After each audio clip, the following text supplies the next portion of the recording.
Alright, primates, just pulling up to the gym. Hang on, just check this in reverse. This is a pretty good gym actually. This is probably one of the best ones I've been to in a long time. Sorry, just concentrating on the reverse parking. God damn. I think I just backed into a tree. Shit. Whatever. Yep, I backed into a tree. I mean, too much wind last night, so it's knocking out shit everywhere. So, but whatever, it's not my car. It's not a big deal. It's already got scratches on this bad boy anyway. Look at that. Alright, let's head to the G-Sack. G-Sack, whatever. But this is actually a really good gym. New equipment, new everything. I mean, it's got a whole powerlifting area. It's actually pretty good. It's a lot better than what I've seen in a lot of other gyms overseas. So, well, let's check this out. Alright guys, we're warming up the shoulder workout today with doing some rotator cuff mobility exercises. This essentially just, I do this for a couple of reasons. One is to prevent any kind of injury to my shoulders from doing a very hard shoulder workout. And also just to sort of gauge how my shoulders are feeling for that day before I get into it. Get the synovial fluids and running through the shoulder, and sort of just have a mind-muscle connection at the start, and sort of just get a feel for how I'm going to go through the workout. It's really important not to burn out your shoulders on this exercise. Keep to a low weight. Just sort of get a feel for how your shoulders are feeling, and yeah. So we do each side inwards and outwards for about 12 reps here.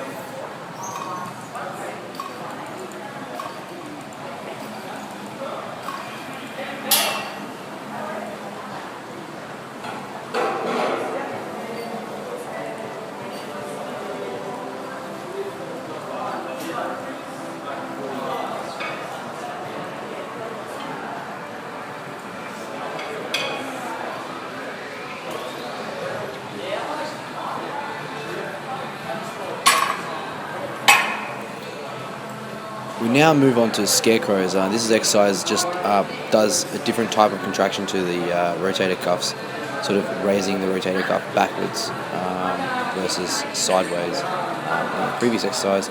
And this again just helps stimulate the shoulders, get them nice and warm and lubricated, ready for a really hard shoulder workout. Again, I'm still just paying attention to how my shoulders are feeling that day. And today, I've got to be honest, they were feeling really good. I didn't really have any problems, and I was ready to rock and roll. Moving along to the first real exercise, I always do reverse pyramid training first, and I always stick to a compound movement, such as an overhead press for shoulders. So for this, I'm still warming up at this moment, doing a fairly high number of reps, about 8 reps here, just to sort of gauge my shoulders and my front delts mostly. And yeah, we'll move on to a different size weight. So here I'm stepping it up, and I'm still doing warm-up sets. This is a fairly heavy set though for me.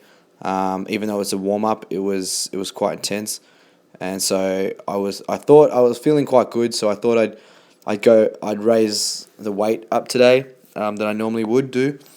So but you can see sort of what happens here. I miss a rep, which is okay. It's not a problem. It's just that you need to know your setbacks. So I had 2 reps here instead of a target of 3 reps that I was aiming for, which is fine. So I'll just look to improve on that the next time I do shoulders. So I get 2 reps in here, and I sort of get a second half rep, not quite making it all the way. I think that if I had my belt, I would have been alright, but that's back in Miami. So now we're moving on to doing the front delts. So this just essentially just has more emphasis on the front delts. Barbell raises like this. I like to do barbell raises versus single dumbbell raises, just because it has a little bit more tension on both muscles at the same time. I feel I get a better contraction out of it. I was doing this for 5 sets for 12 reps with a 30-second break in between, so it was fairly intense. Even though it was just the bar, it was actually fairly intense. So front delts was sore after that. Now I move on to the rear delts. So with the rear delts, I start off with rear delt flies like this. Sorry, Facepulls, my mistake. And just to try and really get a nice tight contraction for the rear delt. And it also hits the traps too, which is quite nice. As you can see there, hitting a bit of back muscle as well. So just going for high reps on this. Again, 5 sets with littlest rest time as possible. So I had 30-second rest, I believe, through this. And then just kept on going. So that really just burns out the rear delts.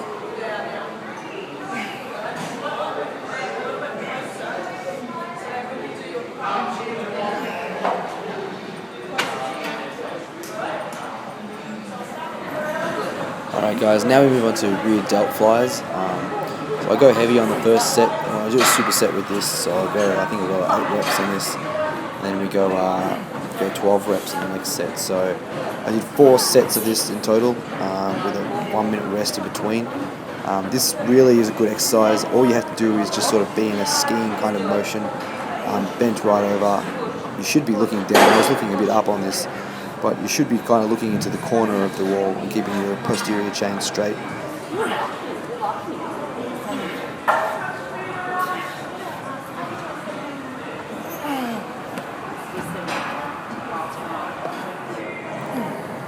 Alright, now we're doing side laterals, so this is like essentially hitting the medial delt, side delt, and capping off the shoulders. This will just give you that really crazy boulder shoulder look from the front side view. Notice how my hands are slightly inclined when raising up. My elbows are slightly bent, and I'm trying to keep tension on the muscle the whole time. So when I go my hands together, I don't put them directly to the side, I put them slightly in front. This will just pretty much keep the tension on the muscle the whole way through. I do 4 sets of drop sets of this, so a total of 16 sets. It's quite a high amount of volume, a lot of people are going to say, but hey, at the end of the day, if you want big shoulders, that's what you got to do, right?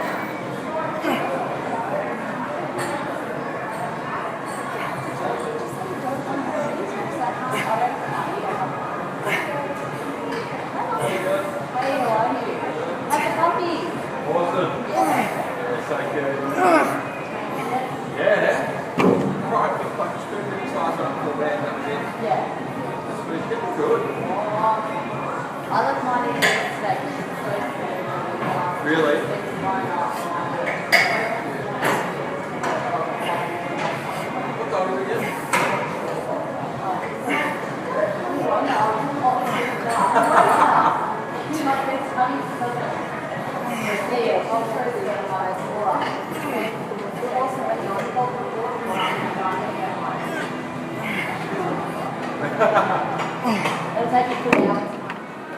Alright guys, the last exercise we're doing today is for the shoulders is machine presses. I like to use machines only after I've done most of the dumbbell or barbell work. This is pretty much primarily because my stabilizers are all burnt out now, and but my shoulders have still got a little bit left in them to be able to keep doing a few more reps. So I did 3 sets of this at 20 reps.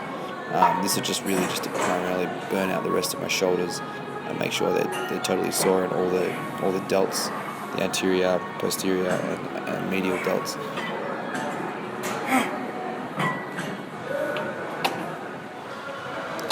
Alright guys, onto some triceps. I noticed in a photo the other day that I took, my tricep long head was lagging a bit in both arms, and really at the end of the day, your triceps, obviously being 3 muscles, should be taking majority size of your arm.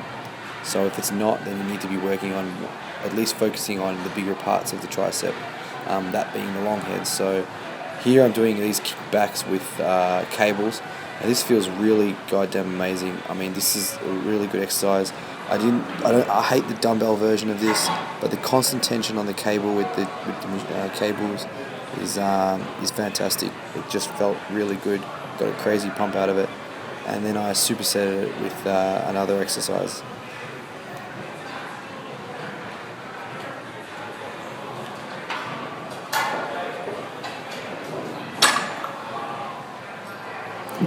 So I superset them with overhead tricep extensions, again targeting the long head. This was just pretty much primarily get those huge triceps in today.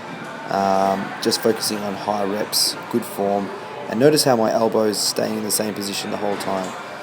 It's getting full lockout on the elbow, and I'm going all the way back, just to the end of my head there, behind my head.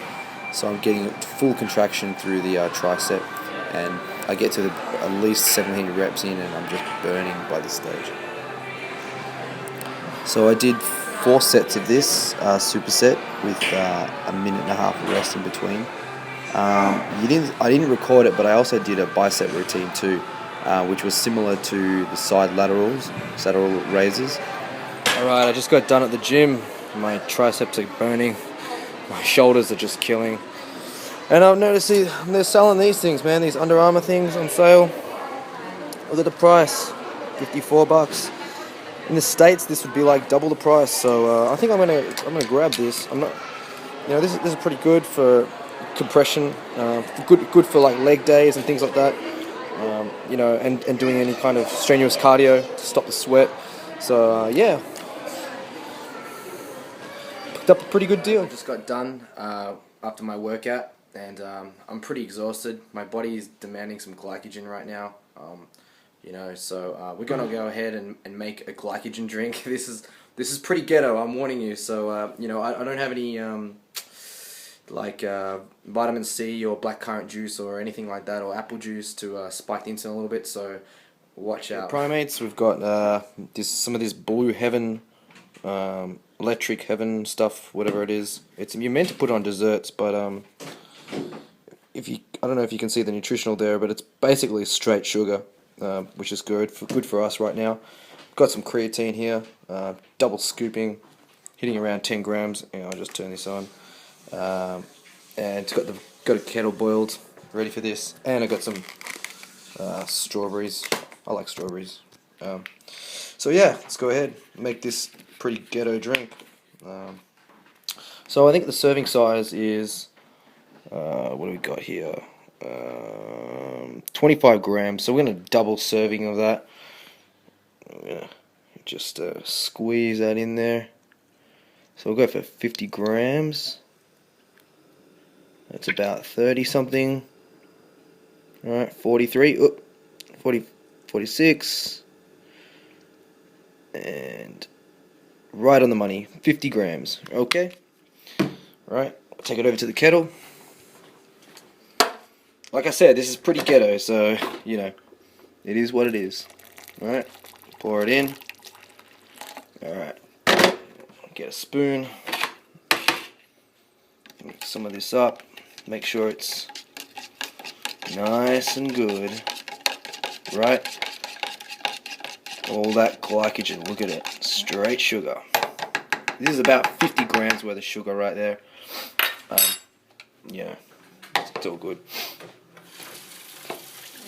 Make it drinkable.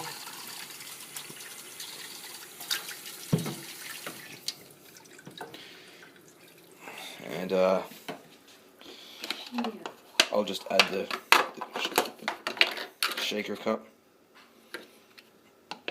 into that. This is pretty hard to do with one hand, actually. It's not too bad. It's all good. Alright.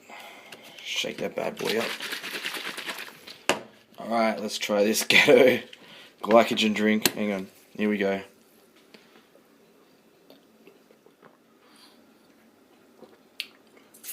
God damn, I spilled some of it. Tastes pretty good. Tastes pretty good.